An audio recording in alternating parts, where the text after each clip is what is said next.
Access will take you back to Qualcomm Stadium where San Francisco 49er quarterback Colin Kaepernick is addressing the media as we speak. Felt good to be back on the field. A little more successful outing than the last one. Felt like we got in a rhythm offensively, had a couple long drives. Our offensive line was doing a great job up front. Our receivers and tight ends were making plays. Things went well. How did maybe Eric rejoin you in a different sort of way with the needle, etc. It was amazing. Me and Eric had many conversations, and he approached me and said, I support what you're doing. I support what your message is.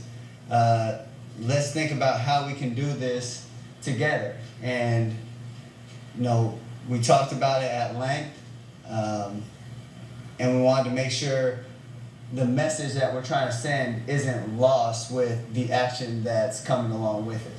Just being a military town, how did it feel getting moved every single time you were out on the field? Well, I think it's a misunderstanding. The media painted this as anti-American, anti-men and women of the military, and that's not the case at all. I realize that men and women of the military go out and sacrifice their lives and put themselves in harm's way for my freedom of speech and my freedoms in this country and my freedom to take a seat or take a knee. So I have the utmost respect for them, and I think what I did was taken out of context and spun a different way.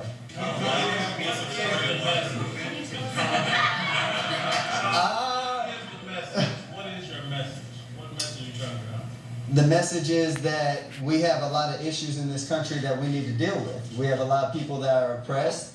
We have a lot of people that aren't treated equally, aren't given equal opportunities. Police brutality is a huge thing that needs to be addressed. There are a lot of issues that need to be talked about, need to be brought to life, and we need to fix those things. And along those lines, Colin, how disappointed are you that the further we get away from your protest first being noticed, we're talking about everything but your message? Well, I think that's something that's hard for this country to address, is what the real issues are. And coming to the point where we can admit that these are issues. And once we admit that, we can deal with it, we can fix them, and we can make this country and these communities a better place. Is that disappointing to you that people are focusing on everything else except your message? Yeah, it is disappointing because it takes us farther away from the end goal, which is making the communities in this country a better place. Does any of that fall on you in terms of articulating a clear message? You said police brutality, you said a lot of issues. That's not that clear. If you're going to make this type of bold stance and you want people to talk about the issues, you have to lay out the issues clearly. So do you plan to go beyond this protest that you're taking right now? You took a knee today. Are you planning to take it a step further than just sitting out the national anthem? Yes, I am planning to take it a step further. I'm currently working with organizations to be involved and making sure that I'm actively in these communities, as well as donating the first $1 million I make this year to different organizations to help these communities and help these people. Your future of this protest is what? The Police Department, the San Francisco Police Association has invited you to come visit the academy. Is that something that you're considering? Yeah, I'm most definitely considering it. The SFPD has had, a lot of issues, and I think one of the issues that needs to be addressed are the racist text messages that have been, passed back and forth between PD members. Not only talking about the community, but also talking about colleagues that work in the same department as them. Colin, when did you decide that it was not even what went into the thought process today of taking the It was something I was thinking about to try to make sure that I'm not just talking about something, but I'm actively being involved and actively trying to make a change in these communities. And I've been very blessed to be in this position and be able to make the kind of money I do. And I have to help these people. I have to help these communities. It's not right that they're not put in the position to succeed or given those opportunities to succeed. And as far as taking a knee tonight, Eric, as well as myself, had a long conversation with Nate Boyer, who is a military vet, and we were talking to him about how can we get the message back on track and not take away from the military, not take away from pride in our country, but keep the focus on what the issues really are. And as we talked about it, we came up with taking a knee because there are issues that still need to be addressed, and it was also a way to try to show more respect to the men and women that fight for this country. What was it about this article that caused you to reach out to them? It was, really just the feelings he had. It was an observation and how he felt, and as I talked to him, as we had that conversation, those are discussions that this country needs to have. While I was talking to him, he mentioned 22 military vets a day commit suicide. But this country will let those vets go and fight the war for them, but when they come back, they won't do anything to try to help them. That's another issue. And these issues need to be addressed. Was the knee a religious symbol as well? Was that any religious overtones taking the knee? No, there was no religious overtones with that. Which organizations are you working with, Colin? What's going through your mind for God Bless America and you applauded at the end? Yeah, once again, I'm not anti-American. I love America. I love people. That's why I'm doing this. I want to help make America better. And I think having these conversations helps everybody have a better understanding of where everybody is coming from. And those conversations are important to have because the better we understand each other, the better we know each other, the better we can deal and communicate with each other, which ultimately, makes everyone puts everybody in a better position. Which organizations are you working Jeremy with? Lane also sat tonight. Jeremy Lane did, he chose to also sit. I didn't know that. But I'm very happy, I'm very proud of him for doing that. I think there are a lot of people that know there are issues and want to address them. I think one of the biggest issues is going about it the right way and also having a clear course of action, which I've had a lot of conversations this week with a lot of different people and trying to plan those things out so we can say, these are the courses of action we want to take and be very clear and concise with those actions. Which organizations are you working with? There are a lot that we're currently working with and trying to figure out what's the best way to go about this and what we can actively do.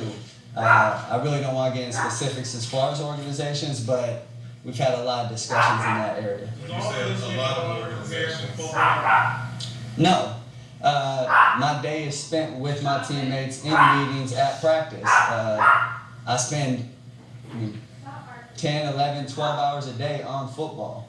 This is something that we're doing in our personal lives as far as taking a stand and trying to fight for people's rights. What's the dream for the organization?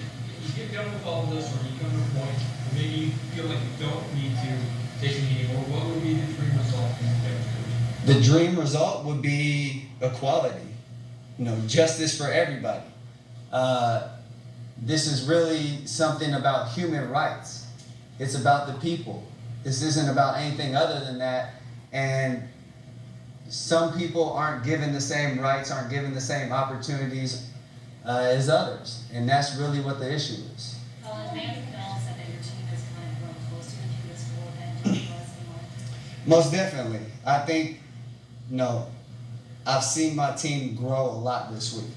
And it is the open discussions because I think in a lot of cases, there's barriers up because you don't know my background, I don't know yours, and we just assume things based on race, based on where you're from, based on what I've heard your past is. And we can't do that. We have to have these conversations. We have to understand each other better, and ultimately that brings us closer together, which I've seen with my team. Colin, a handful of charges tonight tell me that they support what you're fighting for. I'm wondering how many players have reached out to you privately to say they support what you're fighting for? I've had, numbers of players do that. I think there are a lot of conversations happening not only in NFL locker rooms but around the country. I've also had, friends that aren't on football teams say, I respect what you're doing, I support you, and I've had more conversations about human rights and oppression and things that need to change in the last week than I've had in my entire life. And the fact that those conversations are happening is a start. Colin, when you were afterward, you were signing autographs and taking photos with group of fans, and you seemed really genuinely happy and relaxed to be in that group. And what did you get out of it? Just that. It really meant a lot that those people came out and supported me tonight. And I think they knew it wasn't going to be an ideal situation or circumstance because some people might not completely understand what I'm trying to do. But I love being with people. And the fact that they were out there, they were excited, it genuinely made me happy. And I wanted to try to show my appreciation by going over, talking to them, and showing my support for them. Did anybody say anything that stuff with you? Yeah, more than anything, the people just saying, we support you, we're with you. Don't let anybody deter you from what you're trying to do. And I think that sticks with me because a lot of those people are the people that I want to give equal opportunities to. The other day, you might get released. Maybe you understood it, as the possibility was there. How much do you want to keep this job with this team right now? This is a phenomenal organization, and I've had great conversations here. I've had great memories here, and this team has given me, the opportunity to become the man I am today. And I'm grateful for that. I'm thankful for that. And San Francisco has become my home. Do you think the possibility is lessened over the last few days just because of the conversations you've had with your teammates and maybe the front office? I hope it's lessened. I've had conversations with people. They really do understand what I'm trying to do and who I'm trying to help, and I think that's huge. Understanding each other is a big step towards treating each other the right way and getting towards that goal of equality. In light of some of the recent conversations that you've had, how long do you plan on continuing to take a knee, and will it be taking a knee? At this point, I think it will continue to be taking a knee. As far as how long this goes, I'm not sure.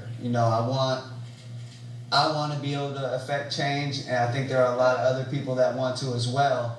And organizing that and making sure that we can help each other out and make the biggest impact that we can in these communities and in people's lives.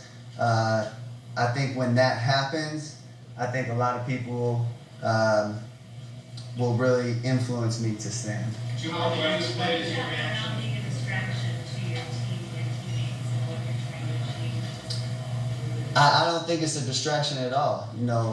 Like we talked about earlier, it's really brought our team closer because we've got closer to each other on a personal level. So we understand each other better. We go out on the field, we fight for each other because we know we're fighting for the same thing. And I think it showed tonight that our team is willing to fight for each other. We're willing to go out and play hard, and that hasn't distracted us from football. How does it make you feel when you have veterans and you have military personnel that do support what you stand for? That was, when I first had that sent to me and I saw that, it was something that it really touched me because they didn't get lost in what it was portrayed as. They really heard me for what I was trying to do. And the fact that military veterans acknowledged that, it really meant a lot to me. And, it's something that I want to be able to help them as well, because they are in need. All right, thanks, guys. Thank you. The We gotta get the flights. All right. socks that were worn, did those not say there? No, that was, once again, we have cops that are murdering people. We have cops in the SFPD that are blatantly racist. And those issues need to be addressed. I have uncles, I have friends who are cops, and I have great respect for them because they're doing it for the right reason and they genuinely want to protect and help people. That's not the case with all cops, and the cops that are murdering people and are racist are putting other cops in danger, like my family, like my friends. And that's an issue that needs to be addressed. You guys, we gotta go. Thank you, guys.